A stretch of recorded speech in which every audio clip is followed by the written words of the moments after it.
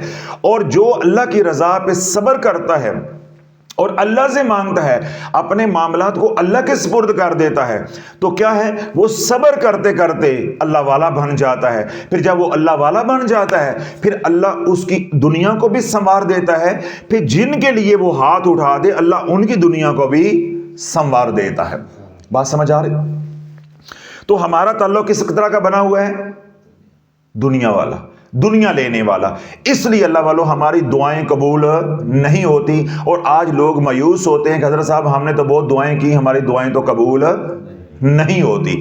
تو دعائیں، یہاں تک لوگ کہتے ہیں حضرت صاحب نے تہجد کے وقت اٹھ کے دعائیں کی، ہمارے تہجد کے سجدے، ہمارے تہجد کی دعائیں قبول نہیں ہوئی۔ تو میں یہی سمجھا رہا ہوں کہ تمہارا اللہ کے ساتھ تعلق وظائف والا تھا، تم نے کبھی اللہ سے اللہ کی محبت مانگی نہیں تھی، اللہ سے کبھی اللہ کو مانگا ہی نہیں تھا، کبھی اللہ کی معرفت مانگی ہی نہیں تھی، کبھی حضور کی غلامی مانگی نہیں تھی۔ تم نے تو جب بھی ہاتھ اٹھائے دنیا مانگی، جب بھی ہاتھ اٹھائے دنیا مانگی، جب بھی تسبیح اٹھائی اس مقصد کے لیے اٹھائی کہ دنیا مل جائے۔ اللہ نے دنیا دے دی جتنی تمہارے مقدر میں تھی۔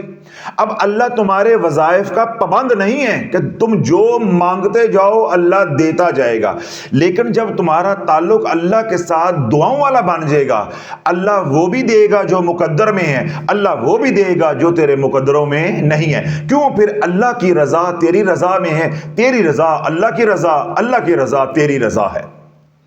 پھر مقدر نہیں چلیں گے، پھر مقدر لکھا ہوا نہیں چلے گا، جس نے لکھا ہے بدلنا بھی تو اسی نے ہے۔ پھر تیرے ہاتھ اٹھنے کی دیر ہے یا تیرے اندر خیال آنے کی دیر ہے، جو تو مانگے گا، جدھر تو اشارہ کرے گا اللہ تیرے حق میں فیصلے کرتا جائے گا۔ حدیث قدسی ہے، اللہ رب العزت فرماتا ہے، حضور علیہ الصلوۃ والسلام نے ارشاد فرمایا کہ اے بندے، ایک تیری رضا ہے، ایک میری رضا ہے، تو اپنی رضا کو میری رضا پہ قربان کر دے، پھر وہی ہوگا جو تیری رضا ہے۔ جے تو ساڑے نال آڈا لا لیا کاکا لے کے چھڑنا ہے تے اسی نہیں دواں گے کی کر لے گا۔ آج ذرا بھی تھوڑا سا بندہ طاقت والا ہو تو اس کے ساتھ آپ کی کھٹ پٹ ہو جائے تو وہ کیا کہتا ہے؟ او تھانہ ہی تے او کچہری ہے، جج زور لدت جا کے لا لے، کہتا ہے نا، کہتا ہے نا۔ تو رب کیا کہتا ہے؟ فعال لما یرید، میں جو چاہتا ہوں کرتا ہوں، مجھے کوئی ٹوکرے والا نہیں ہے۔ یہ ڈاڈا جو ہوتا ہے اس کا اصول ہوتا ہے، اس کے اندر اکڑ ہوتی ہے۔ تو تکبر کس کو جچتا ہے؟ اللہ کو۔ وہ جو ڈاڈے ہیں ان سے بھی ڈاڈ ہے، احکم الحاکمین ہے، شہنشاہوں کا بھی شہنشاہ ہے۔ اللہ کہتا ہے نہیں دیتے، پڑھ وظیفے اور لگا لے زور، جس پیر فقیر کے پاس چلا جا، یہ تو خود میرے در کے منگتے ہیں، تجھے کیا دے سکتے ہیں، تجھے کیا دے سکتے ہیں۔ تو اللہ والو یوں ہمارا تعلق اللہ کے ساتھ وظائف کے ذریعے بننے کی بجائے کمزور سے کمزور تر ہوتا جاتا ہے۔ اب جس کے تہجد کے سجدے قبول نہیں ہو رہے، یہ اس کے اندر مایوسی آ رہی ہے، یا جس کی تہجد کی دعائیں قبول نہیں ہو رہی، جیسا لوگ ہمیں خط لکھتے ہیں، میسیجز کرتے ہیں، یا لوگ ہمیں بتاتے ہیں جی ہمارے 20 سال کے وظائف ہیں، 25 سال کے وظائف ہیں، ہم نے کیے، ہمارے پلے کچھ نہیں پڑا۔ کل رات کو ایک خاتون نے لکھا کہ میں نے اپنے علاقے کے اندر حضرت صاحب آپ کے کہنے پہ تحقیق کی ہے، ایک گھر ہے، وہ خاتون جو ہے وہ 35 سے 40 سال سے وظائف پڑھ رہی ہے۔ ذرا جاگتے رہیے گا تاکہ میں جتنی بات میں نے کہی ہے اس کو میں سمیٹ لوں، پھر آگے بات کرنا آسان ہو جائے گی، آپ کو سمجھنا بھی آسان ہو جائے گی۔ میں نے بات یہاں آ کے چھوڑی کہ جب وظائف پڑھتے رہو گے تو آپ کا تعلق اللہ کے ساتھ مضبوط ہونے کی بجائے کیا ہو جائے گا؟ کمزور۔ بے شک وہ اللہ ہی کا ذکر ہے، قرآن ہی ہے، اللہ ہی سے مانگ رہے ہو، سمجھنے کی یہ کوشش کرو جس طرح پیشواؤں نے نہیں سمجھا، ایسے عوام بھی نہیں سمجھنے کی کوشش کر رہی۔ یہ سوچو کہ اللہ سے مانگ کیا رہے ہو۔ جب اللہ سے مانگو گے دنیا تو دنیا دار بنو گے، اللہ والے کیسے بن سکتے ہو؟ نقطہ اس کے اندر یہ ہے، اصرار اس کے اندر یہ ہے۔ تو جب آپ اللہ کی رضا پہ راضی ہو جاؤ گے تو پھر کیا ہوگا؟ آپ اللہ سے اللہ مانگو گے، اللہ کی محبت مانگو گے، معرفت مانگو گے، قرب مانگو گے، حضور علیہ الصلوۃ والسلام کی غلامی مانگو گے، پھر آپ غلام الرسول بنو گے، عاشق رسول بنو گے، اللہ کے در کے فقیر بنو گے۔ اب وہ خاتون کیا کہنے لگی کہ 35-40 سال سے ان کی خالہ جو ہے وہ وظائف کر رہی ہے، ان کی 7 بیٹیاں ہیں اور ایک بیٹی بھی اپنے گھر میں خوش نہیں ہے، ان کی زندگیاں ایسی ہیں کہ عبرت کی مثال ہیں۔ جو خاتون وظائف پڑھنے والی ہے وہ خود لا علاج امراض کے اندر مبتلا ہے، آگے بیٹیاں ہیں اور ایک بیٹی کو آج کل میں ان کے طلاق ہونے والی ہے، فیصلہ ہو گیا، کوئی پنچایت بیٹھی ہوئی ہے، یعنی ایک ویسے گھر بیٹھ گئی، دو تین جو ان کا غربت میں برا حال ہے، اور جو باقی 2 ہیں یا 3 ہیں وہ اپنے گھروں میں یعنی مالی طور پہ کچھ بہتر ہیں، لیکن ان کی ٹکے کی عزت نہیں ہے، جوتے برابر عزت نہیں ہے۔ کیا دنیا مل گئی ہے؟ دنیا مل گئی ہے۔ اللہ نے 7 رحمتیں دی، وظائف پڑھ کے ان رحمتوں کو بھی زحمت بنا دیا۔ جس گھر میں 7 بیٹیاں ہوں اللہ والا، اس گھر میں تو رزق کی تنگی ہوتی نہیں ہے، نہ اس گھر میں جادو چلتا ہے، نہ اس گھر میں پریشانیاں آتی ہیں، نہ اس گھر میں بیماریاں آتی ہیں، نہ اس گھر میں تکلیفیں آتی ہیں۔ کیوں؟ جس گھر میں 7 بیٹیاں ہیں اللہ دن میں کئی بار اس گھر پہ نگاہ رحمت کرتا ہے، نگاہ رحمت کرتا ہے۔ تو وظائف پڑھ کے دنیا بنانے کے چکر میں یا بیٹے لینے کے چکر میں پڑے تو اس کا نتیجہ کیا نکلا کہ 7 بچیوں کی زندگیاں برباد کر دی اور خود بھی چارپائی پہ پڑ گئے۔ تو اس لیے اللہ رب العزت فرماتا ہے، حدیث قدسی ہے کہ جب اے بندے ایک تیری رضا ہے ایک میری رضا ہے، تو اپنی رضا کو میری رضا پہ قربان کر دے، پھر وہی ہوگا جو تیری رضا ہے، اور اگر تو اپنی رضا کو میری رضا پہ قربان نہیں کرتا تو پھر میں تجھ کو تیری رضا میں تھکا دوں گا۔ ہونا وہی ہے جو میری رضا ہے، ہونا وہی آخر جو میں چاہوں گا۔ وما تشاؤون الا ان یشاء اللہ رب العالمین، بندے کے چاہنے سے کیا ہو جاتا ہے اگر رب العالمین ہی نہ چاہے تو، اگر وہی نہ چاہے تو کیا ہو جاتا۔ تو اللہ جب ہم تمام خواہشات سے دستبردار ہو کے اللہ کو مانگنا شروع کر دیں گے تو پھر ہمارا اللہ کے ساتھ تعلق دعاؤں والا جڑ جائے گا، اللہ سے تعلق دعاؤں والا جڑ جائے گا۔ میں نے ایک مثال دی حضرت جنید بغدادی رحمۃ اللہ علیہ کی، ایک مثال میں اور دیتا ہوں پھر میں عمل بتاتا ہوں۔ تو آج کے بعد ہم نے اپنا تعلق اللہ کے ساتھ کون سا جوڑنا ہے؟ دعاؤں والا۔ اس دعا کے اندر ہم اسم اعظم پڑھیں گے، اسم اعظم پڑھیں گے تو انشاءاللہ جس کام کے لیے ہاتھ اٹھائیں گے اللہ کی رضا پہ راضی رہتے ہوئے انشاءاللہ اپنے لیے دعا کریں گے، اللہ تعالیٰ بھی قبول کرے گا۔ مخلوق خدا کے لیے دعائیں کریں گے، اولاد کے لیے دعائیں کریں گے، کسی غیر کے لیے دعا کریں گے، کسی اپنے کے لیے دعا کریں گے تو اللہ پھر ان اٹھے ہوئے ہاتھوں کی لاج رکھے گا۔ کیوں؟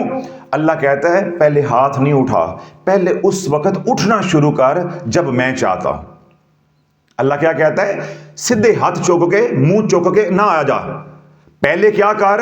اٹھنا شروع کر جب میں چاہتا ہوں۔ تو میں کب چاہتا ہوں؟ پہلے 5 وقت کی نماز، جب میں آواز دلاتا ہوں حی علی الصلاۃ حی علی الفلاح، وہ مؤذن کی آواز نہیں ہے، وہ میری صدا ہے۔ پھر تو اٹھنا شروع کر جب میں میری رحمت آسمان زمین پہ صدائیں دے رہی ہوتی ہے کوئی گناہوں کی بخشش مانگنے والا، ہے کوئی بیمار شفا مانگنے والا، میں اس کو شفا دے دوں، ہے کوئی بخشش مانگنے والا، میں اس کو بخش دوں، ہے کوئی توبہ کرنے والا، میں اس کی توبہ قبول کر لوں، ہے کوئی مالی تنگدستی کا سوال کرنے والا، اس کو میں کشادہ اور حلال رزق عطا کر دوں۔ تو جس وقت میں صدائیں دے رہا ہوں تم بھی اس وقت اٹھ کے میرے سے مانگ۔ تو اللہ والو جب 5 وقت کی نماز اور رات کو اٹھنے کا اہتمام شروع کر دو گے، پھر اللہ سے اللہ کو مانگنا شروع کر دو گے، تو ہمارا تعلق بھی اللہ سے دعاؤں والا بن جائے گا۔ یہ لیروں والا، ٹاکیوں والا، بیٹری شاہ والا، کرنٹ شاہ والا، تویزوں والا، لٹکانے والا، دبانے والا، جلانے والا، چاول سمندر میں پھینکنے والا، فلان جگہ پہ جا کے یہ تویز لکھو تو فلان جگہ جا کے یہ لٹکاؤ، یہ تمام خرافات سے ہم باز آ جائیں گے تو ہمارا اللہ کے ساتھ ایک پاکیزہ اور صاف ستھرا تعلق دعا والا جو سب سے مضبوط ہے انشاءاللہ وہ استوار ہو جائے گا، اور دھیرے دھیرے پھر وہ مضبوط ہوتا جائے گا۔ اور جن لوگوں نے اپنا تعلق اللہ کے ساتھ اسم اعظم کے ذریعے، اپنی طہارت کے ذریعے، گناہوں سے بچتے ہوئے نیک اعمال کے ذریعے مضبوط کر لیا، پھر ان کی دعائیں کیسے قبول ہوتی ہیں؟ ابھی میں نے جنید بغدادی رحمت اللہ علیہ کی ایک مثال دی، ایک مثال اور دیتا ہوں۔ حضرت زید بن حارث رضی اللہ تعالی صحابی رسول ہے، سفر کر رہے ہیں، جب معلوم ہوا کہ آپ سفر پہ جا رہے ہیں تو ایک شخص نے کہا مجھے بھی ساتھ لیتے جائیے گا۔ حقیقت میں وہ منافق تھا اور اس کے دل میں بغض رسول علیہ الصلوۃ والسلام تھا، بغض نبی تھا۔ حضرت زید بن حارث کے ساتھ اس کی کوئی دشمنی یا کوئی بغض نہیں تھا، بغض تھا اللہ کے محبوب علیہ الصلوۃ والسلام کے ساتھ۔ تو جو حضور کے پیروکار ہیں پھر ان کے ساتھ بھی وہ بغض چل پڑا، تو اس نے کہا کہ مجھے بھی ساتھ لے لے۔ تو حضرت زید بن حارث رضی اللہ عنہ اس کو بھی اپنا ہم سفر بنا لیا۔ جب ویرانہ آیا، یعنی صحرا میں اب سفر کر رہے ہیں کہ جب اجاڑ بیابان جگہ آ گئی جہاں پہ کوئی آبادی نہیں تھی، ویرانہ آیا، کھنڈرات شروع ہوئے، تو اس نے آگے بڑھ کے حضرت زید بن حارث رضی اللہ عنہ کو پکڑ لیا اور آپ کی رسے کے ساتھ مشکیں باندھ دی، یعنی ہاتھ اور پاؤں جو ہے وہ باندھ دیے، اور آپ کو نیزہ لے کے قتل کرنے کے لیے تیار ہو گیا۔ اب زید بن حارث رضی اللہ عنہ پوچھ رہے ہیں کہ بھائی میرا قصور کیا ہے، مجھے کیوں مار رہے ہو؟ اس نے کہا جی میں مار آپ کو اس لیے رہا ہوں کہ تم نے ان کا کلمہ پڑھا ہے، یعنی بغض نبی ہے، بغض رسول ہے۔ جب وہ مارنے کے لیے تل گیا، یعنی نیزہ اس نے پکڑ لیا، تو زید بن حارث نے اپنا تعلق حضور علیہ الصلوۃ والسلام سے کیا سیکھا ہے کہ اللہ کے ساتھ دعاؤں والا جوڑنا ہے۔ کون سا جوڑنا ہے؟ دعاؤں والا جوڑنا ہے۔ تو زید بن حارث رضی اللہ عنہ جب وہ نیزہ پکڑ کے دوڑا تو آپ نے آواز دی، یا ارحم الراحمین، یا ارحم الراحمین اغثنی، یا ارحم الراحمین اغثنی، اے گناہوں کو معاف کرنے والے، اے گناہوں کو نیکیوں بدلنے والے، اے رحمت کرنے والے، اے رحیموں سے بڑھ کے رحیم، اے کریموں سے بڑھ کے کریم، میری مدد کو پہنچ، میری دستگیری فرما، میری داد رسی فرما، میری مشکل کشائی فرما، اغثنی، میری مدد فرما۔ اب یہ کیا ہے؟ ایک اسم اعظم ہے یا ارحم الراحمین، اور دوسرا اغثنی کیا ہے؟ دعا، مدد کے لیے پکارا جا رہا ہے۔ تو ایک بار جب پکارا یا ارحم الراحمین اغثنی، تو باہر جو کھنڈرات تھے اس کے دروازے پہ باہر آواز آئی کہ اس کو قتل مت کر۔ تو وہ جو قاتل تھا، یعنی جو منافق تھا، وہ ڈر گیا کہ کوئی بندہ آ گیا ہے، وہ دوڑ کر گیا تو باہر کوئی بھی نہیں تھا۔ دوبارہ اندر آیا، اس نے دائیں بائیں دیکھا، کوئی دیکھ تو نہیں رہا، دوبارہ نیزہ پکڑا تو زید بن حارث رضی اللہ کو آواز دی، یا ارحم الراحمین اغثنی۔ پھر دوبارہ آواز آئی کہ اس کو قتل مت کر۔ وہ پھر ڈر گیا، دوبارہ دروازے پہ گیا، باہر گیا تو باہر کوئی بھی شخص نہیں تھا کہ آواز کہاں سے آ رہی ہے۔ جب تیسری بار آواز دی تو آواز کی گونج بہت بڑھ گئی، یعنی آواز بہت زیادہ تیز ہو گئی۔ تو جب وہ دوبارہ قتل کرنے لگا تو حضرت زید بن حارث رضی اللہ عنہ اللہ کو کیسے پکارا؟ یا ارحم الراحمین اغثنی۔ جب وہ تیسری بار باہر دوڑا تو وہاں پہ ایک نوجوان تھا اور اس کے ہاتھ کے اندر ایک نیزہ تھا، اس نے وہی نیزہ جو ہے اس کو مارا اور موقع کے اوپر اس کو ہلاک کر دیا۔ اب وہ نوجوان جو ہے وہ کھنڈرات کے اندر وہ جو پورا بوسیدہ عمارت ہے، جب اس کے اندر آیا، اس نے آ کر دیکھا کہ زید بن حارث رضی اللہ کی مشکیں جو ہے نا باندھی ہوئی ہیں. انہوں نے آ کے, اس نوجوان نے آ کے زید بن حارث رضی اللہ عنہ کی مشکیں جو ہے وہ کھولی, ہاتھ پاؤں کھولے. اللہ نے اس مشکل سے, اس پریشانی سے, آزمائش سے جب نکال دیا, جب وہ نوجوان وہی نیزہ لے کے واپس جانے لگا تو زید بن حارث رضی اللہ عنہ نے آگے بڑھ کے اس کے جبہ مبارک کو پکڑ لیا کہ جب تو نے اتنے برے وقت کے اندر, کڑے وقت کے اندر میری مدد کی ہے, مجھے یہ تو بتاتا جا کہ تو ہے کون, تو ہے کون. تو جب زید بن حارث رضی اللہ عنہ نے سوال کیا تو اس نوجوان نے کہا انا جبریل, میں جبریل ہوں اور اللہ کے امر سے آیا ہوں, اللہ کے امر سے آیا ہوں. جب تو نے پہلی بار کہا, اب جاگتے رہیے گا دل کے کانوں کے ساتھ سنیں, پھر میں حدیث پاک اس کے ساتھ لگاؤں گا, دلیل دوں گا, انشاءاللہ اللہ بات آپ کے دل میں اتار دے گا. جب تو نے پہلی بار کہا یا ارحم الراحمین اغثنی, اسم اعظم پہلی بار استعمال کیا, دعا کی, اللہ سے مدد مانگی, تو میں سدرۃ المنتہا پہ تھا. جب تو نے دوسری بار کہا یا ارحم الراحمین اغثنی, تو میں آسمان زمین پہ تھا, پہلے آسمان پہ تھا. جب تو نے تیسری بار کہا یا ارحم الراحمین اغثنی, تو میں نے آ کے اس کو قتل کر دیا, تیرے دشمن کو جہنم وصل کر دیا. اللہ کے محبوب علیہ الصلوۃ والسلام نے ارشاد فرمایا کہ اللہ رب العزت نے اس اسم اعظم یا ارحم الراحمین کے ساتھ ایک فرشتے کو تعینات کیا ہے. جب بندہ 3 بار کہتا ہے یا ارحم الراحمین یا ارحم الراحمین یا ارحم الراحمین, تو اللہ کا عرش, اس کے جو ستون ہیں وہ ہلنا شروع کر دیتے ہیں, اور آواز آتی ہے کہ زمین پہ 3 بار یا ارحم الراحمین مدد کے لیے پکارا جا چکا ہے, ابھی تک مدد نہیں ہوئی.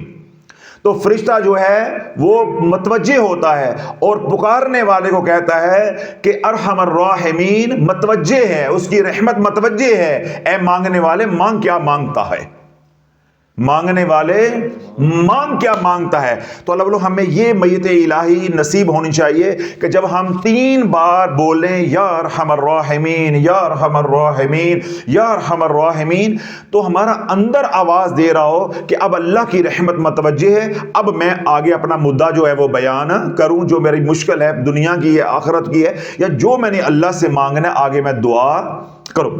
حضور علیہ الصلوۃ والسلام سفر پہ جا رہے ہیں, ایک نوجوان ہے وہ دعا کر رہا ہے یا ارحم الراحمین یا ارحم الراحمین یا ارحم الراحمین. حضور علیہ الصلوۃ والسلام آگے سے گزرے تو اللہ کے محبوب علیہ الصلوۃ والسلام نے اسے مخاطب ہو کے فرمایا کہ جس کو پکار رہا ہے وہ متوجہ ہے, اب مانگتا کیوں نہیں ہے, اب مانگتا کیوں نہیں ہے. تو اللہ بولو اس اسم اعظم کے ذریعے ہم نے اپنا تعلق اللہ کے ساتھ جوڑنا ہے, اللہ کے ساتھ جوڑنا ہے.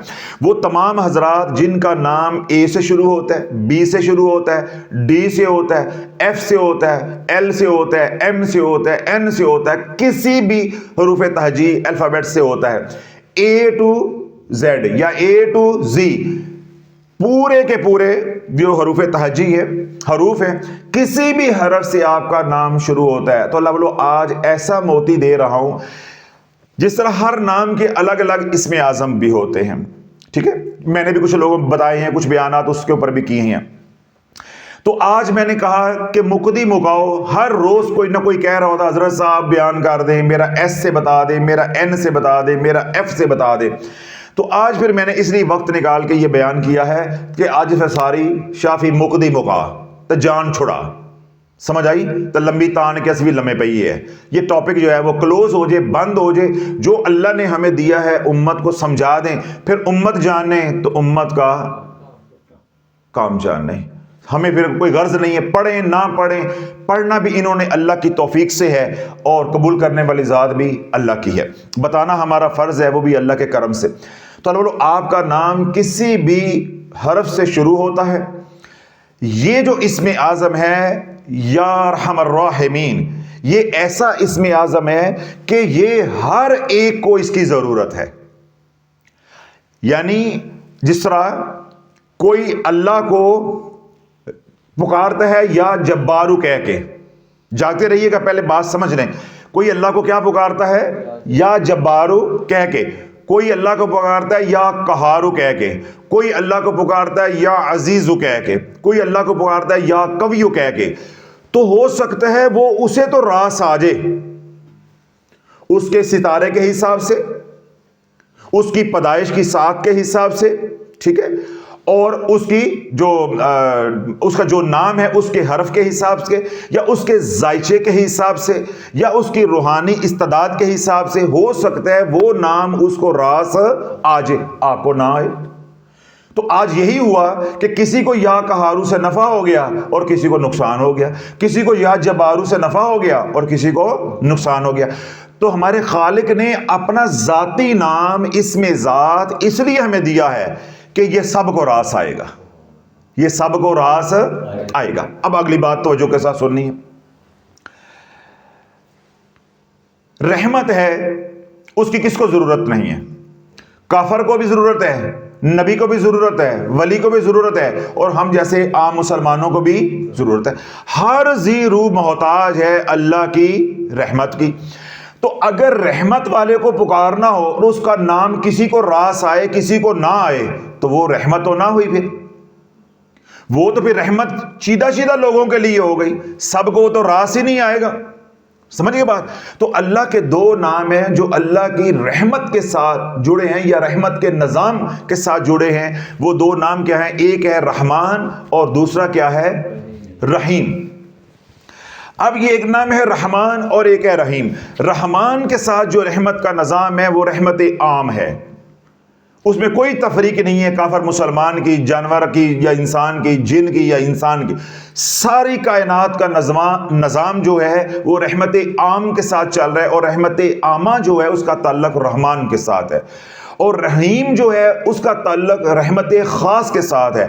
وہ صرف کیا ہے؟ ایمان والوں کے لیے ہے۔ وہ کس کے لیے ہے؟ ایمان والوں کے لیے ہے۔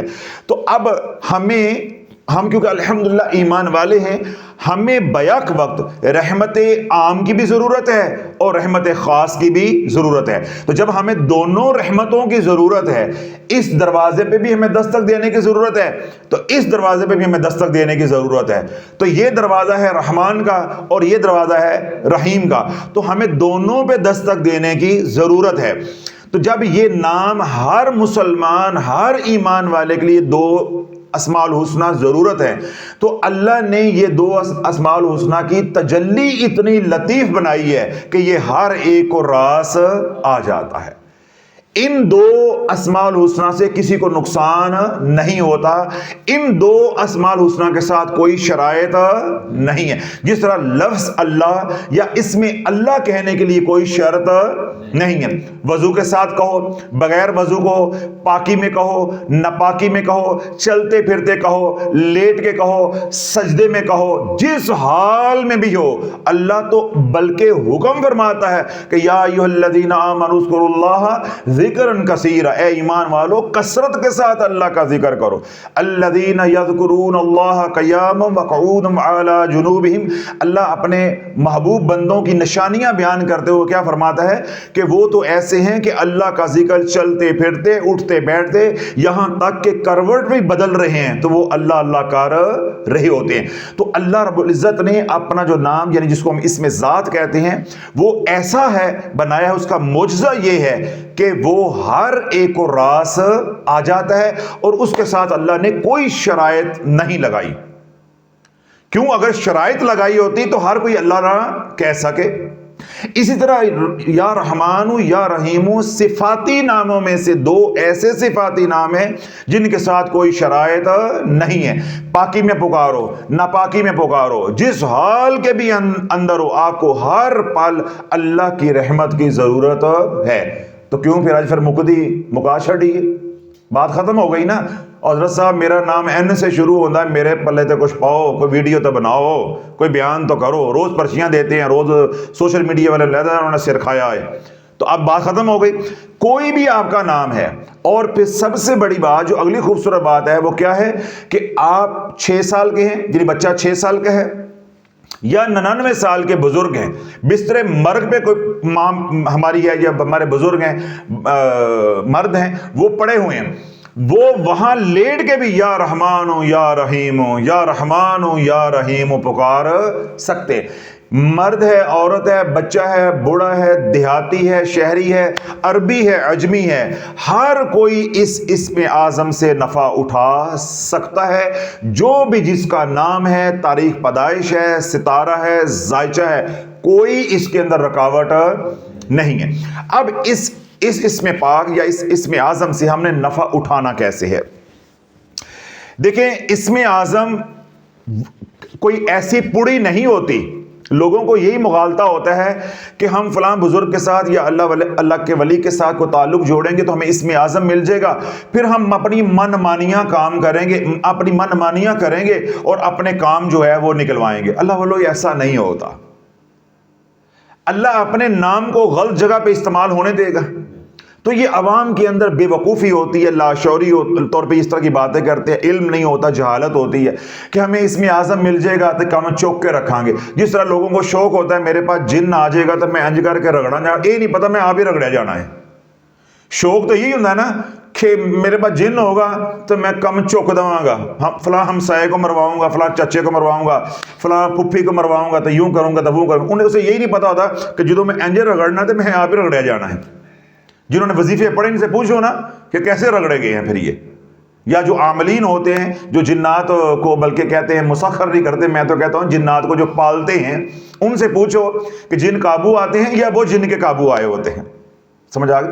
تو اسی طرح عوام کے اندر یہ غلط فہمی ہوتی ہے کہ میرے پاس اسم اعظم آ جائے گا تو میں کیا کروں گا؟ اپنی من مانیاں کروں گا۔ اللہ والو جو من مانیاں کرتا ہے وہ شیطان کا غلام ہوتا ہے، جو اللہ کی مان کے چلتا ہے وہ حضور کا غلام ہوتا ہے۔ تو جب تک حضور علیہ الصلوۃ والسلام کے آپ غلام نہیں ہیں، اللہ اسم اعظم کی تاثیر عطا نہیں فرماتا۔ جب آپ کو اسم اعظم مل جاتا ہے تو اس وقت آپ مقام رضا پہ پہنچ چکے ہوتے ہیں، آپ کو کوئی طلب کوئی خواہش نہیں ہوتی، آپ اللہ کی رضا پہ راضی ہوتے ہیں۔ اللہ دے دے تب بھی راضی ہے، اللہ انتظار کروائے تب بھی راضی ہے، اور اللہ سرے سے نہ دے تو تب بھی آپ کیا ہوتے ہیں؟ راضی ہی راضی ہوتے ہیں۔ تو یہ اسم اعظم اس لیے ہوتا ہے دوسروں کے بھلے کے لیے، اولاد کے لیے پڑھیں، رشتہ داروں کے لیے پڑھیں، حضور علیہ الصلوۃ والسلام کی امت کے لیے پڑھیں، راتوں کو دعائیں کریں۔ آپ لوگوں کے لیے دعائیں کرتے جاؤ، آپ کو دعا کرنے کی ضرورت ہی نہیں پڑے گی۔ جو کسی کو کھلا رہا ہے کیا خود بھوکا مر جائے گا؟ جو کسی کو پلا رہا ہے وہ خود بھوکا مر جائے گا؟ تو اللہ اسی طرح جو دوسروں کے لیے مانگتا جائے گا اللہ اس کو بن مانگے ہی عطا کرتا جائے گا۔ سمجھ آ گئی؟ حضرت جنید بغدادی رحمۃ اللہ علیہ کے پاس ایک نوجوان آیا، آ کر کہنے لگا کہ حضرت مجھے معلوم ہوا ہے کہ آپ کے پاس اسم اعظم ہے۔ آپ نے فرمایا ہاں میرے پاس اسم اعظم ہے، مجھے بھی دے دیں۔ اب ان باتوں سے کیا تاثر مل رہا ہے کہ منہ میں کوئی ٹافی ڈالی ہوئی ہے، چوس رہے ہیں، وہ نکال کے تھوڑی سی ان کو بھی دے دیں، یا وہ گوشت کی بوٹی ہے وہ نکال کے دے دیں، یا جیب میں کوئی پوڑی ڈالی ہوئی ہے وہ نکال کے دے دیں۔ اس سے یہ معلوم ہو رہا ہے نا۔ تو آپ نے فرمایا کہ تو کچھ دن یہاں پہ قیام کر، پھر میں دیکھوں گا کہ تو اسم اعظم سنبھال سکتا ہے کہ نہیں سنبھال سکتا، تیرے اندر استعداد ہے کہ نہیں ہے۔ تو اگر تیرے اندر استعداد ہوگی تو میں تجھے اسم اعظم دے دوں گا۔ جنید بغدادی رحمۃ اللہ علیہ کے آستانے پہ خانقاہ میں وہ نوجوان ٹھہرا کچھ دن، روزانہ آج دے دو گے، آج 5 دن ہو گئے نے آئے ہوئے۔ جس طرح ہمارے پاس جمعرات کے لوگ آتے ہیں، حضرت صاحب 2 گھنٹے ہو گئے نے بیٹے سانوں تو چیک کر لو، اسی لالا منہ سے آئے ہوں، اسی بڑی دوروں آئے ہیں۔ میں کیا کہتا ہوں، تم تو آئے ہو لالا منہ سے، تو میں عالم ارواح سے آیا ہوں، میں تو خود بڑی دور سے آیا ہوا ہوں۔ مجھے سناتے ہیں نا کہ دور سے آئے ہیں، تو میں کیا کہتا ہوں، او بھائی میں تو بہت دوروں آیا ہوں، میں تو آیا ہوں عالم ارواح سے، دوسری دنیا سے آیا ہوا ہوں، تمہارے سے بھی دور سے آیا ہوں۔ تو اب ہر چوتھے دن وہ کیا کر رہا ہے، حضرت صاحب آج پھر کام ہو جائے گا، نہیں کل ہو جائے گا، پرسوں ہو جائے گا۔ اب جب وہ جنید بغدادی رحمۃ اللہ علیہ کو بار بار زج کرتا رہا، کہتا رہا، تو آپ نے کیا کیا کہ آپ نے ایک برتن لیا، اس کے اندر چوہا ڈالا، چوہا ڈال کے بند کر کے اس کو دے دیا کہ جو فلاں جگہ پہ ایک میرا ملنے والا میرا دوست رہتا ہے، یہ امانت اس کو پہنچا کراؤ۔ اب جاگتے رہیے گا، یہ امانت کیا کرو، اس کو پہنچا کراؤ۔ اب وہ جب گیا وہ لے کر برتن کو جس کے اندر چوہا تھا، جو ڈبہ تھا جس کے اندر چوہا تھا، اب رستے میں وہ جب چوہا ہلا، اس نے کہا اس کے اندر تو کوئی مال گودام ہے، اس کے اندر کیا ہے، کوئی مال گودام ہے۔ اب جو ہی اس کے اندر اس کو ہلنے کی آواز آئی تو اس کے اندر تجسس جو ہے وہ جوں چلتا جا رہا ہے، تجسس بڑھتا جا رہا ہے کہ آخر اس کے اندر ہے کیا، اس کے اندر ہے کیا۔ اب جب وہ بے بس ہو گیا تو اس نے کھڑے ہو کے اس کو کھولا اس کو کھولا، اس کے اندر سے چوہا تھا. جو ہی اس نے ڈبے کا ڈھکن اتارا تو چوہا باہر نکلا اور بل میں چلا گیا. اب وہ بل میں سے نکالے کون اس کو؟ اب ڈبہ خالی لے کے دوبارہ جو ہے آدھے رستے سے جنید بغدادی رحمۃ اللہ علیہ کے آستانے پہ پہنچ گیا، منہ لٹکائے ہوئے. شیخ نے پوچھا ہاں ہماری امانت ہمارے دوست کے حوالے کر آئے ہو، انہوں نے کوئی پیغام دیا ہو؟ وہ کہتا جی آپ نے میرے ساتھ مذاق کیا ہے، آپ نے میرے ساتھ شیخ مذاق کی. آپ نے فرمایا میں نے آپ کے ساتھ کون سا مذاق کیا؟ میں نے آپ کو ایک امانت دی تھی، میں نے یہ پوچھا ہے کہ پہنچائے ہو، مجھے یہ بتاؤ. اس نے کہا جی وہ امانت کیا تھی؟ وہ تو چوہا تھا. تو آپ نے فرمایا چوہا ہو یا بلی ہو، شیر ہو یا کتا ہو، دیا میں نے تھا. میں نے کہا تھا فلاں کو دے کر آؤ، تیرا کام تھا پہنچانا. تجھے اس پہ کیا اعتراض ہے؟ میں بیچنے والا کیا بیچ رہا ہے، یا دینے والا کیا دے رہا ہے، اور لینے والا کیا لے رہا ہے؟ تیرا تو یہ سوال ہی نہیں بنتا. تو یہ صرف بتا کہ تو پہنچا کر آیا ہے کہ نہیں. اب وہ کہنے لگا کہ حضرت جب میں یہاں سے نکلا تو رستے میں مجھے خیال آیا کہ اس کے اندر کیا ہے. پھر جب چوہا اندر سے ہلا تو میرا تجسس بڑھا، تو پھر میں نے جب کھول کے دیکھا تو وہ تو باہر نکلا اور بل میں چلا گیا. تو آپ نے فرمایا کہ میں نے تجھے ایک امانت دی چوہے کی صورت میں، اور میں نے اس چوہے کے اوپر تجھے امین بنایا. جاگتے رہیے گا، میں نے اس چوہے کے اوپر تمہیں امین بنایا. تو اتنی حقیر امانت کے اوپر امین ٹھہر نہ سکا، تو خائن بن گیا، تو نے خیانت کر دی. تو میرا رب اپنا نام تجھے کیسے عطا کر دے گا؟ کیوں؟ اس نے پھر اپنی امانتوں کے اوپر امین بنانا ہے، تو چوہے کے اوپر امین نہیں بن سکا. تو اللہ والو جب تک اپنا ظرف بڑا نہیں کرو گے تو یا رحمان یا رحیم یا کوئی بھی اسم اعظم ہو، اس کی آپ کو ہوا بھی نہیں لگ سکتی، آپ کو پرتاؤ بھی زندگی بھر نصیب نہیں ہو سکتا. چاہے غوث پاک رضی اللہ عنہ کے مزار کے ساتھ گھٹنے کے ساتھ گھٹنا جوڑ کے وہاں بیٹھے رہو، کوئی شے ملنے والی نہیں ہے. کیوں؟ جب ظرف ہی نہیں ہوگا، جب آپ کی جیب ہی نہیں ہوگی تو پیسے کہاں ڈالو گے؟ جب آپ کا ظرف ہی نہیں ہوگا، ٹھیک ہے، تو آپ اسم اعظم سنبھالو گے کیسے؟ کیوں؟ ہمارا ذہن بنا ہوا ہے کہ جن آ جائیں گے تو انی پا دیں گے، اسم اعظم آ جائے گا تو انی پا دیں گے. رب کہتا ہے نہیں، جب تو آپ انا ہو جائے گا تو پھر میں تینوں اسم اعظم بھی دے دوں گا. تو میری محبت میں اندھا ہو جا. جب میرے علاوہ تجھے کوئی نظر ہی نہیں آئے گا تو میں تجھے اسم اعظم بھی دے دوں گا. کیوں؟ پھر تو اسم اعظم لے کے میری مخلوق کے اوپر ظلم نہیں ڈھائے گا، بلکہ تو اس اسم اعظم کو میرے اور قرب کے لیے اور لوگوں کو میرے ساتھ جوڑنے کے لیے، دعوت و تبلیغ کے کام کے لیے تو استعمال کرے گا. اپنی ذات کے لیے استعمال نہیں کرے گا، اپنی خواہشات کے لیے استعمال نہیں کرے گا. تو اللہ یہ بنیادی باتیں تھیں. اگر آپ چاہتے ہو کہ یا رحمان یا رحیم اسم اعظم سے میں نفع اٹھاؤں تو پھر ذرا نسلی بنو تے اصلی بنو. سرور صاحب غصہ لگ گیا آپ کو؟ تو آپ اتنے سیریس کیوں ہو گئے؟ میں نے نسلی اور اصلی کہا ہے تو آپ نے منہ ایسے بنا لیا جیسے بیوی روز کے بیٹی ہوتی ہے. نسلی بنو، اصلی بنو. کمی دا کام میں کم تک، اس لیے آپ نے منہ بنا لیا تھا نا. حضرت صاحب نے ذرا شافی بن گئے، روح آ رہی ہے اندر، ہم کھڑکن لگے نے. کمی دا کام میں، کمی کی اوقات کیا ہوتی ہے؟ کام تک. کمی کم تک تے نسلی تے اصلی دم تک. نہیں سمجھ آئی؟ مجھے لگتا ہے دوبارہ ٹھوکنا پینا ہے. کمی کم تک تے نسلی تے اصلی دم تک. تو نسلی اور اصلی بنو. جب نسلی اور اصلی بن جاؤ گے تو پھر حضور کا غلام بن جاؤ گے. تو جو حضور کا غلام ہے، ہر حضور علیہ الصلوۃ والسلام کے غلام کے پاس اسم اعظم ہوتا ہے. یہ دعوت و تبلیغ کا کام اسم اعظم کی برکت سے ہوتا ہے. ہر اللہ کے ولی کے پاس اسم اعظم ہوتا ہے. اسی سے رنگ لگتے ہیں، اسی سے قلوب پھرتے ہیں. جنید بغدادی رحمۃ اللہ علیہ کی میں نے مثال دی. اس صحابی رسول حضرت زید بن حارث کی میں نے مثال دی. ہر ایک کے پاس کیا ہوتا ہے؟ اسم اعظم. کسی نہ کسی اللہ کے نام کے ذریعے وہ اللہ کے ساتھ جڑا ہوا ہوتا ہے. گلے جو تویز پا کے بندہ نہیں جڑ جاندہ، گاٹا پا کے، بلکہ گاٹا لے جاندہ ہے. تو ہم نے کیسے اللہ کے ساتھ جڑنا ہے؟ اس کے مبارک ناموں کے ذریعے اور دعاؤں کے ذریعے. اب آپ کو یہ ساری بنیادی باتیں جو ہے وہ سمجھ آ گئی کہ ہم نے اللہ کو پکارنا ہے یا رحمان یا رحیم کہہ کے.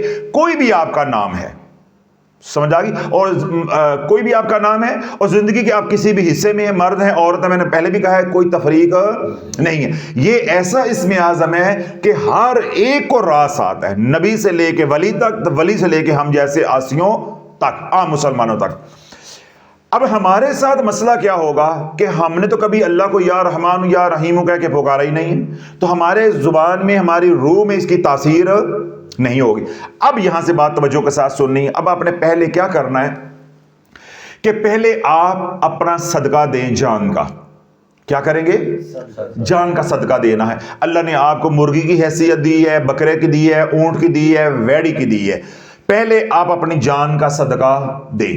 جان کا صدقہ دے کے اس میں دعا آپ نے یہ کرنی ہے کہ یا اللہ جو میرے اوپر بلائیں ہیں، وبائیں ہیں، پریشانیاں ہیں، مصیبتیں ہیں، تکلیفیں ہیں، نحوستیں ہیں، جادو ہے، ٹونا ہے، جو کچھ بھی ہے، اے اللہ اس صدقے کے صدقے ان تمام بلاؤں سے میری روح کو بھی اور میرے بدن کو پاک کر دے۔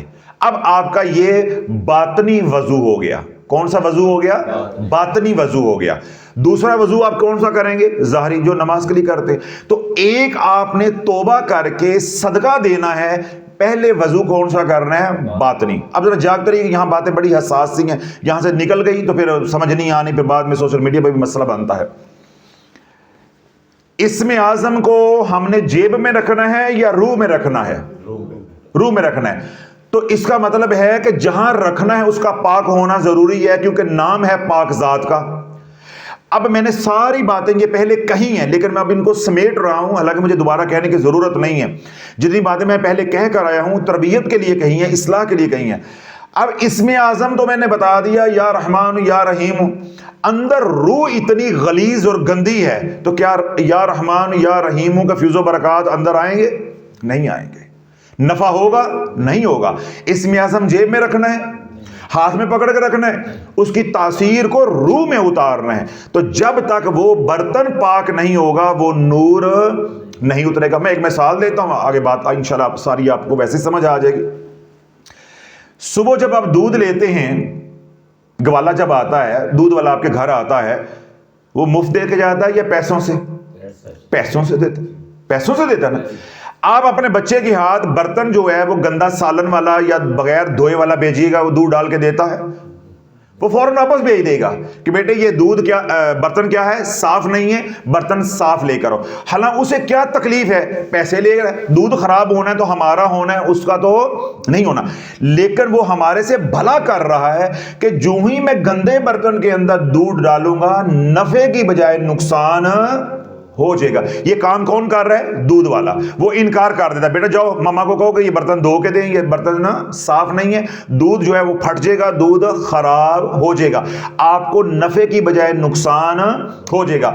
اللہ والو، ایک بندہ ہو کے، ایک عاجز ہو کے، ایک ظالم ہو کے، ایک لالچی ہو کے، ایک حریص ہو کے وہ اتنا بھلا ہمارے ساتھ کر رہا ہے، تو جو احکم الحاکمین ہے، جو ارحم الراحمین ہے، وہ ایسے گندی روح کو اپنا نام دے دے گا کہ اس کا نقصان ہو جائے۔ اللہ نقصان نہیں چاہتا، گوالا نقصان نہیں چاہ رہا، تو اللہ ہمارا نقصان کیسے چاہے گا؟ اس لیے اللہ والوں ہم روتے ہیں، وہ جی میں نے فلاں اسم اتنی بار پڑھا مجھے تو نفع نہیں ہوا، اس کا کیا مطلب ہوا کہ میرا نقصان ہو گیا، میری محنت ضائع گئی۔ اسے یہ عقل کے اندھے کو بات سمجھ ہی نہیں آ رہی کہ تیری روح، تیرا برتن، تیرا ظرف ہی نہیں بنا تھا جہاں اس کے فیض و برکات کو ڈالنا تھا۔ اگر اللہ ڈال دیتا تو تو ہو سکتا ہے مرتد ہو جاتا، کافر ہو جاتا، غلط رستوں پہ چل پڑتا، اللہ کے قریب ہونے کے بجائے اللہ سے دور ہو جاتا۔ جس طرح گوالا جو ہے وہ دودھ ڈال دیتا گندے برتن کے اندر تو نفع کی بجائے کیا ہو جاتا؟ نقصان۔ یہ تو دودھ ہے، تو یا ارحم الراحمین کے انوار و تجلیات کا عالم کیا ہوگا؟ اللہ جب وہ گندی روح میں ڈال دے گا تو بندہ تو کہیں کا کہیں چلا جائے گا۔ جس طرح دودھ گندے برتن میں ڈل گیا، وہ استعمال کے قابل رہ گیا، تو یہ بندہ قابل رہ جائے گا اللہ کے قریب ہونے کے، اللہ کے قرب کے قابل رہ جائے گا، اللہ کی معرفت کے قابل رہ جائے گا، اللہ کی محبت کے قابل رہ جائے گا، حضور کی غلامی کے قابل رہ جائے گا۔ اس لیے اللہ ہمیں پھر تاثیر عطا نہیں فرماتا۔ تو پہلا وضو یا پہلا غسل ہم نے روح کو دینا ہے۔ سمجھ آ گئی؟ پہلا وضو یا پہلا غسل ہم نے کس کو دینا ہے؟ روح نہ دینا ہے۔ تو ساڑیاں مائیاں نے انج کر کے ہاتھ دھو کے تے پیچھے کونیاں ساریاں سکیاں نے۔ میں عورتوں کو وضو کرتے دیکھتا ہوں نا، آدھا وضو، اللہ معاف کرے، ایک بال برابر جگہ بھی خشک رہ جائے تو وضو نہیں ہوتا۔ تو ہمارے گھروں کے اندر جو وضو عورتوں کا، اللہ پاک معاف کرے، حرم کے اندر مسح کر رہی ہیں کپڑوں سمیت ہی، یعنی تنگ بازوں والی قمیضیں پہنی ہیں، بس اتنے دھو کے ان کے اوپر پانی لگا لوگو کہ ایسا ایسا ہاتھ لگا کے یہ کونیاں توپ گئی ہیں۔ اپنی آنکھوں سے گناہگار دیکھ رہا، یہ بندہ دیکھ رہا. یہ حالات عورتوں کے ہمارے گھر میں دین کے. یہ نہیں ہے کہ سب ہے، لیکن بہت بڑی اکثریت کہ بندہ بولے اور یہ بیان ساری دنیا میں سنا جانا ہوتا ہے. مسلمان کے لیے ڈوب کے مر جانے کا مقام ہے. میں کیا کہتا ہوں کہ اگر کسی کو میری باتوں کی مرچیں لگتی ہیں، جو کہ بہت سے لوگوں کو لگتی ہیں، بعض انہوں میرا بیان ڈنڈی ٹوک کی طرح لگتا ہے بڑا تیز، اور بعض کہتے ہیں حضرت صاحب کالی مرچ پایا کرو، ذرا ہلکی پایا کرو.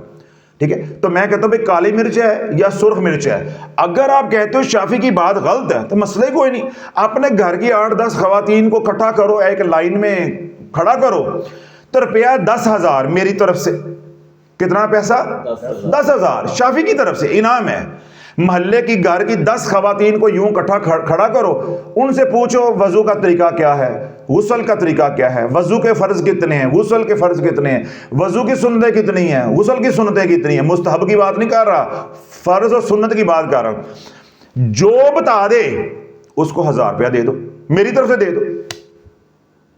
اور اگر 10 کی 10 بتا دے تو 10,000 میں دوں گا، اور اگر 10 کی 10 نہ بتائیں تو تجھے 1,00,000 روپیہ دینا پڑے گا. پھر آجا سیدھا ہو جا. اب مرچی ختم ہو گئی، وہ جو لگی تھی نا تھوڑی سی، اب میں نے برابر کر دی ہے نا. اب ہم نے کہنا حضرت صاحب ہوں ہی تواڈے مرید ہاں، تواڈے بیان سننے ہیں، ہوں تواڈے ہی آڈا لاندہ چنگے نہیں لگدے، کر دی گل ہے پردہ رہن دو. حضرت صاحب سارا زمانہ سنے گا تواڈا بیان، اینا ننگا نہ کرو ہے، گھر دی گل گھر ہی رہن دو. تو اللہ جب ہم اندر سے اس طرح کے ہوں گے تو اسم اعظم کی تاثیر اندر نہیں آئے گی، چاہے ہم 1 کروڑ مرتبہ بھی اس کو پڑھیں گے. پہلا کیا ہے؟ باطنی وضو کرنا ہے، باطنی غسل کرنا ہے. اور باطنی وضو اور غسل کیا ہوتا ہے؟ اے اللہ میری توبہ، اے اللہ میری توبہ. اس کے بعد دوسری شرط کیا ہوتی ہے؟ صدقہ دینا. اس کے بعد آپ ظاہری وضو کریں گے جس طرح معمول کے مطابق وضو کرتے ہیں. وضو کر کے یہ جو اسم اعظم ہے یا رحمان یا رحیم، اس کو آپ نے 1,25,000 مرتبہ پڑھنا ہے تاثیر کی نیت سے کہ یا اللہ اس اسم اعظم کے فیض و برکات، اس کی تاثیر کو مجھے عطا فرما، میری زبان میں میری روح میں تاثیر کو ڈال دے. اس کو آپ نے 40 دن کے اندر مکمل کرنا ہے. ٹھیک ہے، یہ 3125 مرتبہ آپ روزانہ پڑھیں گے تو 40 دن میں تاثیر کے لیے 1,25,000 مکمل ہو جائے گا. اور اگر اللہ نے آپ کو ہمت دی ہوئی ہے، جس طرح خواتین کا مسئلہ ہوتا ہے ایام شروع ہو جاتے ہیں، تو ان کو میں کہوں گا اگر انہوں نے عمل کرنا ہو تو وہ 21 دن میں کریں، اور یہ عمل اس دن شروع کریں جس دن انہوں نے طہارت اختیار کی. آج وہ نہائی ہیں، پاک ہو گئی ہیں، آج شروع کریں. 21 دن کا سائیکل ہوتا ہے، 22 دن بعد 23 دن بعد دوبارہ ایام شروع ہو جائیں گے، تو یہ 21 دن کے اندر یہ ختم ہو جائے گا. اگر کسی عورت کا مسئلہ چل رہا ہے، یعنی عمر ان کی 50 سال کے قریب ہے، تو مینو پاس ہونے والا ہوتا ہے، جو سائیکل ہے، ایام ہے، وہ آگے پیچھے ارریگولر باقاعدگی آ جاتی ہے، ارریگولر ہو جاتے ہیں، تو وہ اپنا نظام دیکھ کے تو تھوڑے دنوں کا بھی بنا سکتے ہیں. مطلب 12 دن کا بنا لیں، 13 دن کا بنا لیں، دورانیہ 15 کا بنا لیں، جیسا میں نے کہا 21 کا بنا لو. اور اگر معمول کے مطابق مردوں نے پڑھنا ہے تو ان کے لیے میں نے کہا کہ اپنے پر وزن بوجھ نہ ڈالو، آپ اس کو 40 دن کے اندر پڑھ لو. 3125 مرتبہ روزانہ پڑھو گے تو آپ کی تاثیر کا عمل جو ہے آپ کا مکمل ہو جائے گا. زکوٰۃ کی نیت سے نہیں پڑھنا، زکوٰۃ کی نیت سے پڑھو گے دوبارہ شرائط لاگو ہو جائیں گی. کس نیت سے ہم نے پڑھنا ہے؟ تاثیر کی نیت سے، فیض و برکات کی نیت سے، تاکہ ہمیں اللہ اس نام کی برکت عطا کرے. اس برکت سے ہمارے مسئلے جو ہے وہ حل ہوں، ہمارا تعلق جو ہے وہ اللہ کے ساتھ مضبوط جب ہو. تو اگر آپ 21 دن کا بنائیں گے تو آپ 1,25,000 کو 21 پہ تقسیم کر کے اس کی تعداد نکال لیں. اگر آپ 15 دن کا بنائیں گے تو 1,25,000 کو 1,25,000 کو آپ 15 پہ تقسیم کر کے اس تعداد نکال لیں گے. پھر یہ آپ نے احتیاط کرنی کہ جتنا ایک دن پڑا ہے، جو تعداد نکلی ہے 3,000 5,000 7,000، پھر اتنی ہی روزانہ پڑھنی، اول و آخر 11 بار درود ابراہیم کے ساتھ. اللہ سے دعا کریں جب یہ 1,25,000 مرتبہ پڑھا جائے، پھر آپ نے شرینی بانٹ دینی ہے، میٹھا بانٹ دینا ہے، خیرات کر دینی ہے. اب جو وہ خیرات ہوگی وہ شکرانے کی نیت سے ہوگی کہ اللہ نے مجھے اپنے ذکر کی توفیق عطا فرمائی ہے، اللہ نے مجھے اس عمل کی توفیق عطا فرمائی ہے، اور خیر و عافیت کے ساتھ یہ عمل ہو گیا. اور دوسرا یہ جو خیرات ہوتی ہے، اس کا مقصود یہ ہوتا ہے کہ عمل کے دوران کو تھوڑی بہت اونچ نیچ بھی ہو گئی تو اللہ درگزر فرمائے. کوئی بے ادبی ہو جاتی، کوئی تلفظ کے اندر فرق ہوتا ہے، یا دیگر شرائط جو ہیں وہ پوری نہیں ہوتی. بسا اوقات انسان عمل کے دوران جو ہے وہ بول پڑتا ہے، نیند آ جاتی ہے، یا کوئی اور مسئلہ ہو جاتا ہے، تو اس میں جو کمی رہ گئی ہے اللہ اس خیرات کی برکت سے اس کمی کو بھی دور عطا فرما دیتا ہے، عمل جو ہے وہ پر اثر ہو جاتا ہے۔ پہلا جو صدقہ آپ نے دینا ہے وہ جان کا ہے، وہ خون بہانا ہے، وہ شرینی یا یہ کام نہیں کرنا۔ میں نے بتایا کہ وہ آپ مرغی دیں، بکرا دیں، اونٹ دیں، وہ آپ کے اوپر ہے۔ اور اس سے پہلے شرط کیا لاگو ہوگی؟ توبہ کی۔ پہلے گناہوں سے توبہ، پھر جان کا صدقہ، اس کے بعد آپ عمل شروع کریں گے۔ عمل میں نے آپ کے اوپر چھوڑ دیا ہے، 40 دن میں کرو، 21 دن میں کرو، 12 دن میں کرو، 15 دن میں کرو، لیکن 12 دن سے نیچے نہیں آنا۔ 12 دن سے پہلے اس کو مکمل نہیں کر رہا۔ 12 سے لے کے 40 تک آپ اپنا فیصلہ خود کریں، جیسے آپ کو آسانی ہے، اپنے وقت کا تعین کریں، سب کچھ ہے۔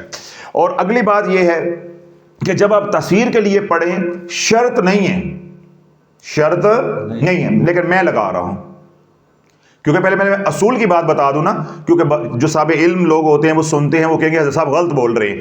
شرط نہیں ہے، میں خود لگا رہا ہوں۔ کیا لگا رہا ہوں؟ کہ حصار کے بغیر اسے بھی نہیں پڑھنا۔ شرط یا رحمان یا رحیم تاثیر کے لیے جب پڑھا جائے تو حصار شرط نہیں ہے۔ میں کھل کے کہہ رہا ہوں کہ کوئی اہل علم سن رہے ہوں تو ان کو میں واضح کر دوں کہ یہ شر کا دور ہے، گناہوں کا دور ہے۔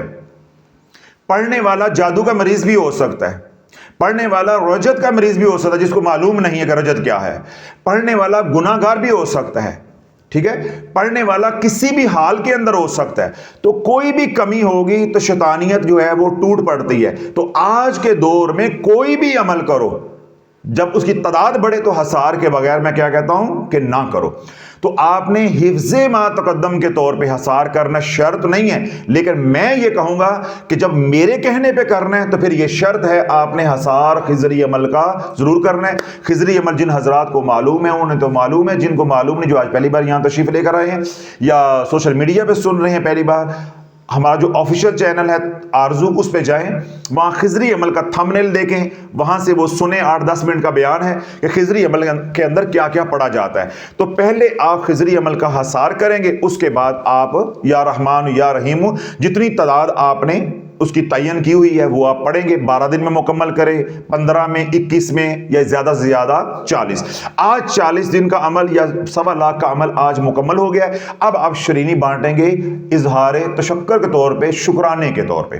اب آپ نے یہی یا رحمان یا رحیم، یا رحمان یا رحیم، اس کو آپ نے 313 بار روزانہ پڑھتے رہنا ہے، روزانہ پڑھتے رہنا ہے۔ پھر کوئی قید نہیں ہو گئی کہ آپ صبح پڑھیں، رات کو پڑھیں، بغیر وضو کے پڑھیں، چلتے پھرتے پڑھ لیں، نماز کے بعد پڑھ لیں، لیکن جو تاثیر کے لیے پڑھنا ہے اس کے ایک وقت کا آپ نے تعین کرنا ہے۔ میں نے ساری باتیں وہ آپ کے اوپر چھوڑی ہیں، صبح پڑھیں، رات کو پڑھیں، لیکن جو وقت رکھ لیں گے پھر اسی وقت پہ پڑھنا ہے۔ جتنی تعداد کا تعین کر لیں گے اتنی پڑھنی ہے، کم زیادہ نہیں کرنا۔ لیکن جب آپ کا عمل مکمل 1.25 لاکھ کا ہو جائے گا، جو بقیہ 313 تکرار کرنی ہے ساری زندگی کے لیے، اس کے لیے پھر کوئی شرط نہیں ہے، نہ وضو کی شرط ہے، نہ پاکی نہ پاکی کی شرط ہے۔ اب اللہ بولو یہ بن جائے گا اب آپ کا اس میں اعظم، یہ بن جائے گا آپ کا اس میں اعظم۔ اب آپ جب اس کو 313 روزانہ پڑھتے رہیں گے، روزانہ پڑھتے رہیں گے، تو جو زندگی گزرتی جائے گی آپ کی تاثیر اس کے اندر بڑھتی جائے گی، بڑھتی جائے گی، بڑھتی جائے گی۔ اب یہاں پہ اب آپ نے بیان سنا، یا جب آپ نے 1.25 لاکھ مرتبہ یا رحمان یا رحیم پڑھا، اس کی کرم نوازیاں آپ نے اتنی دیکھ لی، تو آپ کے دل میں آیا حضرت صاحب میں روزانہ زیادہ نہیں پڑھ سکتا۔ بھائی پھر آپ ہر نماز کے بعد 313 بار بھی پڑھ سکتے ہو، 1000 بار بھی روزانہ پڑھ سکتے ہو۔ میں نے کم از کم تعداد بتائی ہے، کم از کم تعداد بتائی ہے، اوپر جتنا چاہو آپ پڑھ سکتے ہو، جتنا گڑ ڈالو گے اتنا میٹھا ہوگا۔ اب 313 بار پڑھو گے، وہ سفر جو سال میں ہونا ہے زیادہ پڑھو گے وہی سفر مہینے میں ہو جائے گا، اور زیادہ پڑھو گے تو وہی سفر ہفتے میں مکمل ہو جائے گا، وہی زیادہ پڑھو گے تو دنوں میں کام بن جائے گا، جتنی تاثیر آ جائے گی۔ ایک بات یہاں مجھے بات ذہن سے نکل رہی تھی، اللہ نے روک دی ہے، جب آپ یہ اسم اعظم والا عمل کر رہے ہوں، سگی ماں کو بھی نہیں بتانا کہ میں کیا پڑھتا ہوں۔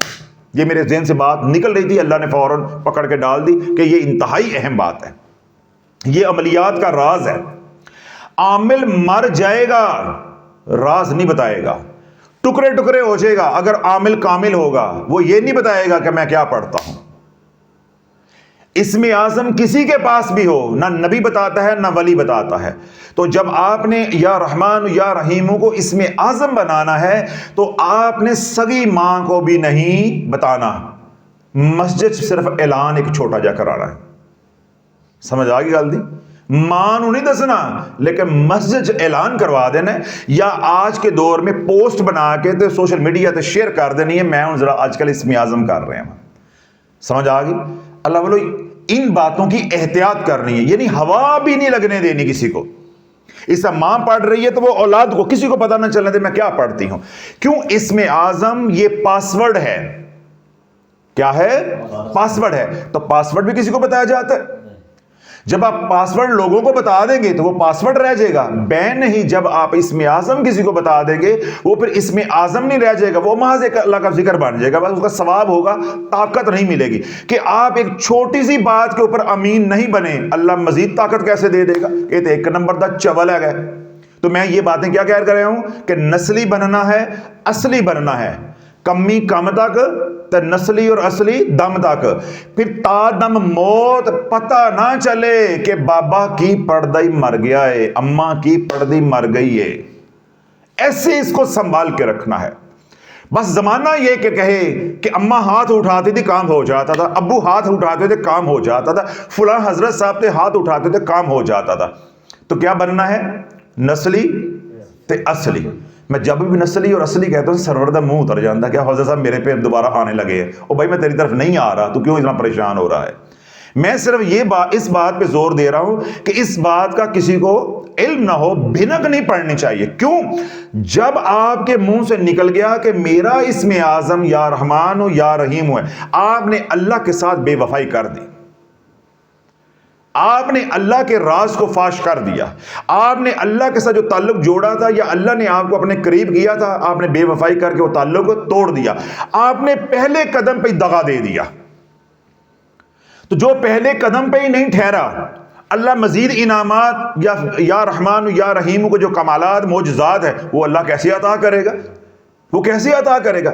دیکھیں میں آپ کو ایک راز کی بات بتاتا ہوں، پھر میں کہتا ہوں باقی باتیں آپ کھو آؤ، پھر میں باقی بات بتاتا ہوں. آپ میری پہلی بات ہی لیک کر دو تو میں باقی بتاؤں گا؟ تو بے نہیں، جب آپ نے اس بات کو لیک کر دیا پھر کروڑ مرتبہ بھی روزانہ پڑھو گے پھر آپ خائن بن چکے ہو، یہ عمل فاسد ہو جائے گا. کبھی بھی آپ کو یا رحمان یا رحیم ہوگی یا کوئی بھی اسم اعظم ہو، اس کی تاثیر ختم ہو جاتی ہے، بلکہ بسا اوقات اس کی رجت پڑ جاتی ہے. کیونکہ رجت کی کوئی ایک وجہ تو نہیں، کئی وجوہات ہیں. تو جو عملیات کی دنیا میں آتے ہیں جب اس طرح کی بدعہدی کرتے ہیں تو اس طرح بھی جو ہے جب وعدہ اللہ کے ساتھ جو کیا ہو وہ توڑا جاتا ہے تو پھر بھی اس کی رجت پڑ جاتی ہے، انسان مصیبتوں کے اندر آ جاتا ہے. دیکھیے آپ اپنے دوست کے ساتھ، والدین کے ساتھ، کسی کے ساتھ بھی بے وفائی کریں گے تو وہ آپ کو اچھا سمجھیں گے، تو جس کو پھر اللہ اچھا نہ سمجھے اس کو ساری مخلوق اچھا نہیں سمجھتی. جس کو اللہ اچھا سمجھتا ہے ساری مخلوق بھی اس کو اچھا سمجھنا شروع ہو جاتی ہے. اللہ نہ کرے ہم نے اسم اعظم کا کمال پاتے پاتے راز اللہ کے فاش کر دیے. کوئی خواب دیکھا وہ سب کو بتا دیا، کوئی کیفیت دل پہ آئی وہ سب کو بتا دی، جتنا پڑھا وہ سب کو بتا دیا، پھر لوگوں میں ڈھینگے ماری کہ میں دیکھو یہ پڑھتا ہوں، حضرت شافعی صاحب نے بتایا تھا میں کم چک کے رکھنا، میں تو یہ پڑھتا ہوں میرا کام ہو جاتا. ایسی شیخیاں ماری تو سارا کچھ ختم تھی ویسی. ساری یہ بنیادی باتیں سمجھ آ گئی. اب ہم یہاں تک آ گئے کہ ہم نے تاثیر کے لیے سوالات بھی پڑھ لیا ہے، اور یہ بات بھی ہمیں دوسرا نقطہ بھی سمجھ آ گیا ہے کہ کم از کم ہم روزانہ 313 بار پڑھیں گے. اوپر کی کوئی تعداد مقرر نہیں ہے، وہ ہم آپ کے اوپر ہے اور پڑھنے والے کے اوپر. اور تیسری بات یہ ہے کہ جب 313 بار پڑھیں گے پھر حصار کی ضرورت نہیں رہ جائے گی، پھر حصار کی ضرورت نہیں رہ جاتی. نہ وضو کی قید ہے نہ وقت کی قید ہوگی. اب جب آپ نے اس اسم اعظم کو استعمال کرنا ہے، اب مثال کے طور پہ آپ 1 سال سے پڑھ رہے ہیں، 6 مہینے سے پڑھ رہے ہیں، 3 مہینے سے پڑھ رہے ہیں، اللہ نہ کرے کوئی پریشانی آ گئی ہے تو اب آپ نے دعا کرنی ہے. تو آپ اس اسم اعظم کو 3 بار پڑھیں گے، یا رحمان یا رحیم، یا رحمان یا رحیم. اب اس کو دعا کی صورت میں آپ نے سمجھنا ہے. کیسے استعمال کرنا ہے؟ اس کو ہم نے دعا کے اندر سیٹ کرنا ہے. اس کو ہم کریں گے اللہم اغثنی، اللہم اغثنی، اے اللہ میری مدد فرما، اے اللہ. یہ کیا ہو گئی؟ دعا. اللہم اغثنی، اے اللہ میری مدد فرما، یا ارحم الراحمین۔ اب یہ اس کے ساتھ اسم اعظم کا ٹانکا لگے گا تو پھر پھٹے چکے جان گے۔ اب اس دعا کو آپ نے 3 بار پڑھنا ہے یا مانگنا ہے، اللہم اغثنی یا ارحم الراحمین، اللہم اغثنی یا ارحم الراحمین، اللہم اغثنی یا ارحم الراحمین۔ جب 3 بار آپ بول لو تو آپ کا اندر آواز دے کم ہو گیا ہے، کام ہو گیا ہے، ہو کے رہے گا۔ اب میں نے آپ کو جو اسم اعظم کا استعمال بتایا ہے وہ کیا بتایا؟ اللہم اغثنی، اے اللہ میری دستگیری فرما، اے اللہ میری مشکل کشائی فرما، اے اللہ میری مدد کو آ، یا ارحم الراحمین۔ یہ ہمارا ہو گیا اسم اعظم۔ کس کام کی مدد؟ وہ تو ہم نے بات کی نہیں ہے، کی ہے، وہ ذہن میں رکھنی ہے، وہ ذہن میں رکھنی ہے۔ یہی سمجھا رہا ہوں کہ آپ کے منہ سے بھی نکلی تو کسی نے سن لی کہ یہ اسم اعظم استعمال کرتا ہے، لالا سارے فیض و برکات ختم تھی وے سن۔ یہ اللہ کے رازوں میں سے ایک راز بن جانا ہے، تو آپ نے اس راز کو فاش نہیں کرنا۔ اب میں کیونکہ بیان کر رہا ہوں تو میں تو اونچی بول رہا ہوں، اللہم اغثنی یا ارحم الراحمین۔ آپ نے جب اسم اعظم کو استعمال کرنا ہے پھر اس طرح استعمال نہیں ہونا۔ یہ اللہ والے دل کا معاملہ ہے، یہ روح کا معاملہ ہے۔ دل میں جس مقصد کے لیے جو اللہ سے مانگنا ہے وہ ذہن میں ہوگا۔ کوئی پریشانی ہے، گھر میں جادو نہیں جا رہا، گھر میں بیماری نہیں جا رہی، گھر میں کوئی کاروباری کی تنگی آ گئی، گھر میں کوئی لڑائی جھگڑا ہو گیا، کسی دنیا کے مسئلے کے لیے اب آپ نے اسم اعظم استعمال کرنا ہے۔ وہ مقصد کہاں رکھیں گے؟ ذہن میں، اور دل ہی دل میں پڑھیں گے، سامنے ہاتھ ایسے اٹھائے ہوں گے۔ اب آپ کا دل اللہ سے مانگ رہا ہوگا، دل اللہ۔ ہاں، جب آپ کو یقین کامل ہو کہ رات کو سب سوئے ہیں، میں اکیلا ہی ہوں، تو پھر ہلکی ہلکی اللہ سے سرگوشی کرو گے۔ مسجد میں ہو، آپ دیکھتے ہو کہ کوئی مجھے دیکھ نہیں رہا، تو آپ اللہ سے پولیاں گلاں 2-4 کر لو، سمجھ آ گئی۔ اور جو ہی آپ اسم اعظم پڑھیں گے، میں آپ کو نشانی بتا رہا ہوں، جب اس کی تاثیر آپ کے پاس آ جائے گی، 3 بار جب آپ پڑھو گے، یعنی یا ارحم الراحمین یا ارحم الراحمین یا ارحم الراحمین، یا پوری دعا پڑھو گے، اللہم اغثنی یا ارحم الراحمین، اللہم اغثنی یا ارحم الراحمین، اللہم اغثنی یا ارحم الراحمین، یہ آپ کے اللہ کے ساتھ جڑنے کی جو علامت ہوگی، آپ کے اوپر رقت آئے گی، آپ کے جسم کے اندر ایسے ہوگی ایک ٹھنڈی لہر دوڑے گی، یا آپ کے اوپر کپکپی آئے گی، یا آپ کی آنکھوں میں آنسو آ جائیں گے، یا آپ کا جسم کا کوئی حصہ پھڑکے گا۔ یہ ہر بندے کے ساتھ علامات یا کیفیات مختلف ہوتی ہے، اس کا کوئی اصول بیان نہیں کیا ہے، یعنی کوئی نہ کوئی ایسی کیفیت اللہ آپ کو عطا کر دے گا۔ یہ اللہ کی طرف سے پاسورڈ ہوگا کہ میں تیری طرف متوجہ ہوں، یہ علامت ہے۔ جب یہ علامت ظاہر ہوگی آپ کو پتہ چل جائے گا کہ کام ہو گیا ہے۔ یعنی بندہ آپ کے پاس بیٹھے، آپ نے دل ہی دل میں 3 بار پڑھنا ہے، اللہم اغثنی یا ارحم الراحمین، اللہم اغثنی یا ارحم الراحمین، اللہم اغثنی یا ارحم الراحمین۔ دیکھ آپ اس کی چہرے کی طرف رہے ہیں، دیکھ اسے رہے ہیں، لیکن اندر دل کی طرف متوجہ ہے رب کی طرف۔ تو یہ اس کے استعمال کا طریقہ ہو جائے گا۔ دن میں 50 مرتبہ اس کو استعمال کریں، دن میں 5000 مرتبہ اس کو استعمال کریں، یہ پھر آپ کے اوپر ہے۔ لیکن جب بھی استعمال کرنا ہے اپنے اور کسی کے بھلے کے لیے استعمال کرنا ہے، کیوں اللہ نے آپ کو امانتوں کے اوپر امین بنایا ہے۔ ساری باتیں سمجھ آ گئی۔ اگلی چوتھی بات یہ ہے کہ جب یہ اسم اعظم یا رحمان یا رحیم ہم نے منتخب کر لیا، یا اس کی تاثیر کے لیے ہم نے اب ریاضت شروع کر دی، اس کے ساتھ جو درود پاک چلے گا وہ چلے گا صلی اللہ علیہ وسلم، صلی اللہ علیہ وسلم۔ کیوں میں یہ جو نظام بتا رہا ہوں یہ یونیورسل ہے کہ دنیا کا ہر بندہ سلسلہ عالیہ قادریہ شافیہ سے فیض پائے۔ کوئی یہ نہ کہے کہ یہ اس نام کا ہے، یہ اس نام کا ہے، میرا نام تو یہ ہے، میری گھڑی تو یہ ہے، میری ڈیٹ آف برتھ تو یہ ہے، یا میرا ذائچہ یہ ہے، یا میرا ستارہ یہ ہے، وغیرہ وغیرہ۔ تو آج ہم بات کر رہے ہیں یونیورسل سسٹم کی، ٹھیک ہے؟ تو اب اس میں جو درود پاک چلے گا، درود پاک بھی وہی چلے گا جو سب کو راس آتا ہے۔ جس طرح اسم اعظم ہمارا یونیورسل ہے، ایسے ہی ہمارا درود پاک بھی یونیورسل ہوگا. سمجھ آ گئی؟ اب بعض لوگ ہیں ان کو نفع ہوتا ہے درود خضری سے، بعض لوگ ہیں انہیں نفع ہوتا ہے درود شافیہ سے، بعض لوگ ہیں انہیں نفع ہوتا ہے درود تاج سے. لیکن صلی اللہ علیہ وسلم یہ ایسا درود پاک ہے کہ نیچے سے لے کے اوپر تک ہر عمر کا بندہ اس سے نفع اٹھاتا ہے. جیسے ہمارا اسم اعظم یونیورسل ہے، ایسے ہی ہمارا درود پاک بھی یونیورسل ہوگا. تیسری اگلی بات یعنی 5 نمبر، استغفار جو اس کے ساتھ کریں گے وہ صرف اتنا کریں گے استغفر اللہ استغفر اللہ استغفر اللہ. اب اس نظام کے اندر رہتے ہوئے آپ استغفر اللہ رب من کل ذنب واتوب الیہ یہ نہیں پڑھ سکتے. آپ استغفر اللہ الذی لا الہ الا هو الحی القیوم واتوب الیہ یہ نہیں پڑھ سکتے. اگر یہ ان دو میں کوئی سید الاستغفار آپ نے پڑھنا ہوگا تو آپ زیادہ سے زیادہ ایک تسبیح سنت سمجھ کے کر سکتے ہیں، لیکن ریاضت نہیں کر سکتے. کیوں؟ پھر یہ نظام دوبارہ مقید ہونا شروع ہو جائے گا، یہ یونیورسل نہیں رہے گا. مثال کے طور پہ ایک آدمی ہے وہ استغفر اللہ الذی لا الہ الا هو الحی القیوم واتوب الیہ یعنی سید الاستغفار پڑھتا ہے. وہ اب اس کا جو مزاج ہے وہ آتشی ہے. اس کا مزاج کیا ہے؟ آتشی ہے. وہ تو کام ہی خراب ہو جائے گا، یہ میرے سارے بولنے کا فائدہ ہی نہیں ہوگا. اس کو تو پہلے غصہ آتا ہے، تو جب وہ یہ والا ورد کرے گا تو یہ جو کچھ اوپر پڑھ کر آ رہا ہے یہ سارا رحمت کا اور جمالی نظام ہے.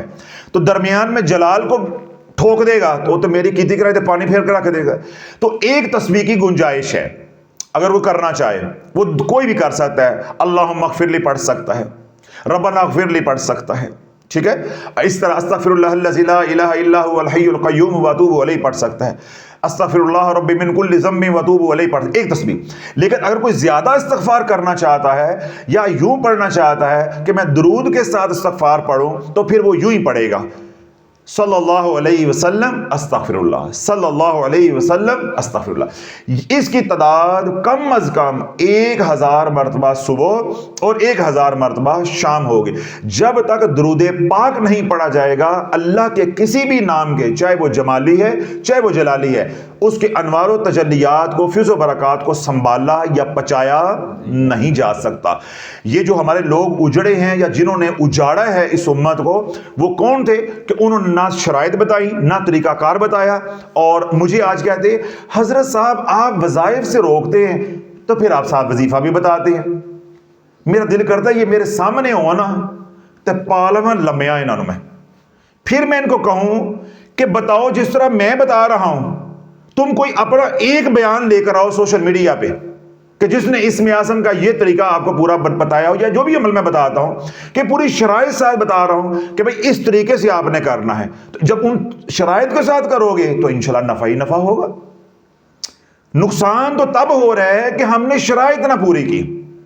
میں نے بات کہاں سے شروع کی ہے؟ توبہ سے. کہاں سے شروع کی ہے؟ توبہ سے.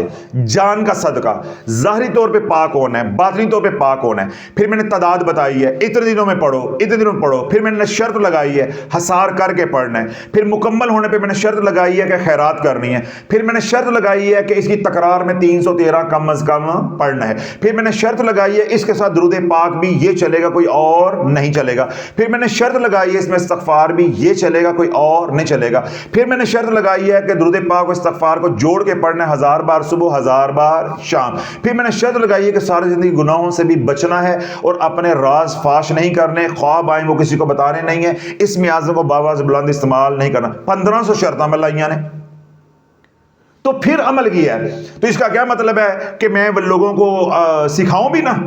اب ہم لوگوں کے وظائف بند کر رہے ہیں تو ہمارا بند کرنے کا مطلب یہ ہے کہ اگر کوئی سیکھنا چاہتا ہے، عملیات کی دنیا میں آنا چاہتا ہے، روحانیت کی دنیا میں آنا چاہتا ہے تو اس کو کون سکھائے گا؟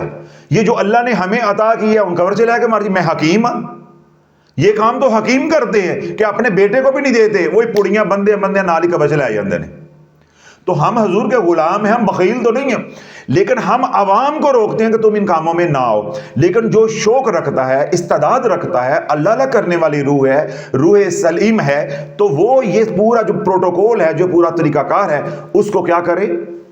فالو کریں، اس پہ عمل کریں، تو انشاءاللہ آج ہم یہ سکھا رہے ہیں، کل ہم مر جائیں گے، جو سیکھنے والے ہیں وہ سیکھ جائیں گے، وہ ہماری جگہ پہ آ کے بیٹھیں گے۔ دنیا کا نظام تو یوں چلتا ہے۔ صرف ایک بات حضرت صاحب جی تسی سارے وظیفے بند کراندے ہو تو روز ویڈیو بھی اپلوڈ کر دیندے ہو، پھر جی تو روز روٹی کھانا ہے تو ایک دن ہی کھا لے، روز کیوں منگن لگ پینا ہے؟ پہلی ہضم ہو جاندی تو پھر منگن لگ پینا۔